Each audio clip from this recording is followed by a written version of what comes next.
bahwa memang betul ada peristiwa saudara Agam ya bersama saudara Samsul dan 3 orang lainnya, jadi berlima, sebelum kejadian penembakan di TKP kilometer 45 itu sempat datang ke Polsek Cinangka sekitar pukul 02.30 waktu Indonesia bagian Barat, menyampaikan bahwa mobil rentalnya itu dibawa oleh penyewa ya, yang dibawa ke arah Saketi Pandeglang. Ya.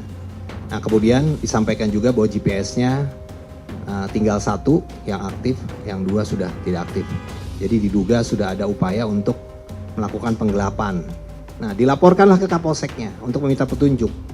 Ya, seharusnya ini adalah terkait dengan rental penyewaan kendaraan yang didugakan digelapkan, tapi dilaporkannya leasing kepada Kapolseknya, sehingga Kapolsek ini menyampaikan kalau memang leasing harus ada surat dari leasing dan sebagainya, diminta dokumen. Nah dokumen ini pun sudah disampaikan sebenarnya oleh saudara Agam.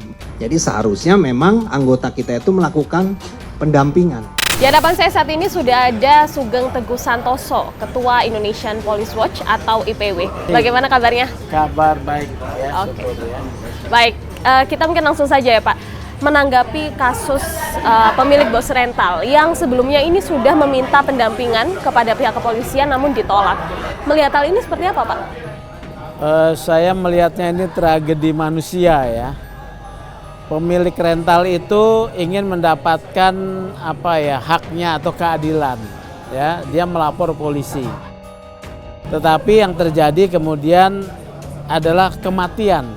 Pemilik rental mobil dia kan hubungannya dengan penyewa yang mau menggelapkan mobilnya ini kan semula adalah hubungannya privat ya, hubungan perdata yang sebetulnya tidak perlu melibatkan polisi. Menjadi masalah ketika ada pihak lain sudah memiliki niat jahat. Nah ini udah urusan soal pelanggaran hukum nih, urusan polisi nih. Ditambah lagi ada oknum TNI yang terlibat, yang memiliki senjata. Wah udah klop, udah semakin sempurna peristiwa tragedi ini. Bagaimana sih mekanisme pelaporan kalau ke polisi? Ya ini yang saya bilang rumit ya. Kalau urusan rental sewa menyewa sebetulnya bukan tugas polisi kalau normal ya. Menjadi urusan polisi kalau ada potensi pelanggaran pidana ya. Di sini kan ada pelanggaran pidana adalah penggelapan dan juga ancaman fisik ya, karena sebelumnya sudah diancam mau ditembak. Aparat polisi apalagi setingkat polsek tidak memiliki kemampuan yang besar menghadapi situasi adanya orang yang membawa senjata. Kalau kondisi kode mendatangi bahaya, ini dalam hukum kita ini seharusnya dia menghindari. Kalau dikatakan dia harus mendampingi, bisa mendampingi tapi setelah proses yang namanya pelaporan. Ini kan pelaporannya tidak dibuat pelaporan. Kalau dibuat pelaporan itu diproses dulu, tidak seketika dia datang ke lokasi. Dikatakan bahwa si Kapolsek bisa minta bantuan Polres, iya itu teorinya. Tapi dalam hubungan rentang jabatan, hierarki ya, Polsek ini bawahannya Kapolres. Nanti kalau dia minta, dia perintahkan, udah kamu laksanakan sendiri. Gimana?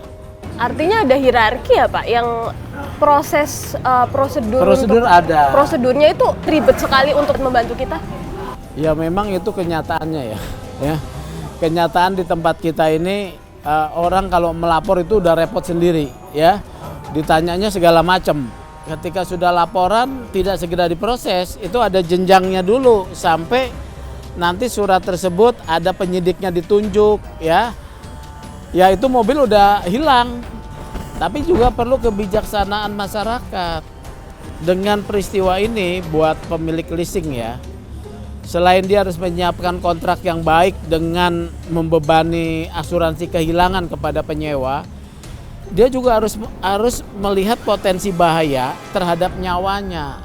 Ini pelajaran berharga karena dalam hukum kita ya, hukum Indonesia itu tidak boleh kalau terjadi yang namanya ambil tindakan sendiri, itu resikonya harus ditanggung sendiri ya. Di sini ada polisi karena dia sudah melapor, makanya polisinya dikenakan sanksi. ya dicopot, ya sudahlah polisinya harus terima nasib juga. Padahal dia lagi enak-enak dia sangka seperti biasanya. Ya tapi kita juga perlu kalau sudah ancamannya nyawa, lebih baik kita harus menimbang ya.